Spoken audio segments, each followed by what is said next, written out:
kuratorluğa ehtiyac qalır. Bəli, müəllim. Bayaq söylədiniz. Bəli, Aha. bəli. Müəllim ancaq təlim prosesində şagirdlə məşğul olduğu halda artıq kurator özünə ayrılmış xüsusi otaqda valideynlərlə təkbətək söhbətlərə cəlb olunmalıdır ki, uşağın hansı problemi var və yaxud ailə daxili problemi var, uşaqda Ayrıca hansı söhbət çətinliklər var. Bəli. Aha.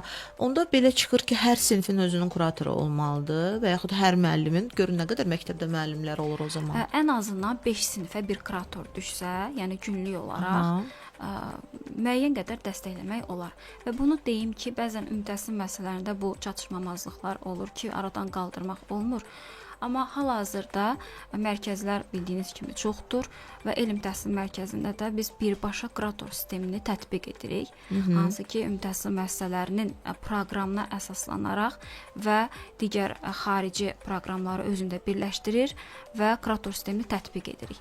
Və mən özüm də ümumi təhsil, yəni müəssisələrində kurator olmaqla yanaşı, elm təhsil mərkəzində də həm kiçik yaşlı qruplar üçün, həm təkmilləşmə qrupları üçün, həm mix sertifikasiya yazılan müəllimlər üçün, eyni zamanda istiqamətimiz sürücülük dərslərində də, yəni şəxslər, müdavimlər, təhsil alanlar kurator sisteminə tətbiq olunur.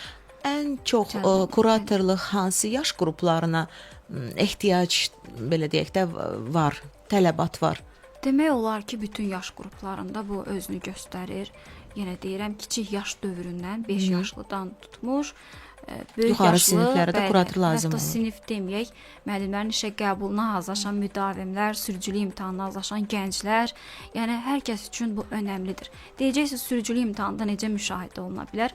Bir şəxs, avtoakademiya mərkəzindən danışacağam, bir şəxs əgər ki, imtahandan kəsilirsə və bunu artıq müəllim fərdi dərs təşkil edir.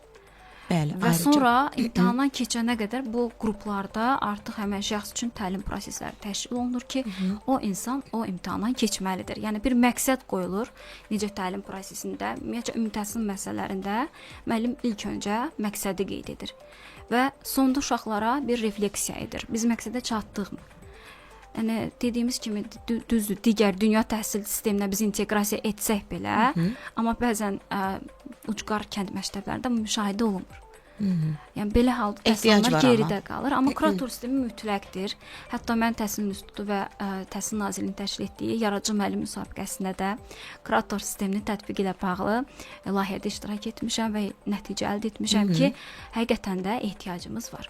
Yəni təkliflər etmisiniz, hələ ki bu icra olunmayıb, amma gələcəkdə inşallah düşünürsünüz. Bəli, bəli. Yaxşı, Anar müəllimlə sizinlə birləşdirir. Məsələn, Avtoakademinin təsisçisidir. Birbaşa olaraq mərkəzdə mi çalışırsınız hər ikiniz, yoxsa necə? Qeyd edək, Avtoakademiya ayrıca bir sürücülük mərkəzidir və mən elm təhsil mərkəzinin təsisçisi. Qeyd edim ki, bir 5-6 il əvvəl Avtoakademiya kursunda, sürücülük kursunda mən özüm də tələbə olmuşam.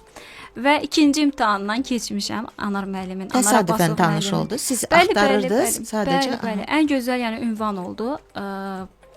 Anar Abbasov müəllimin vəsaitini, animasiyalarını öyrənməklə nəticə əldə etdim.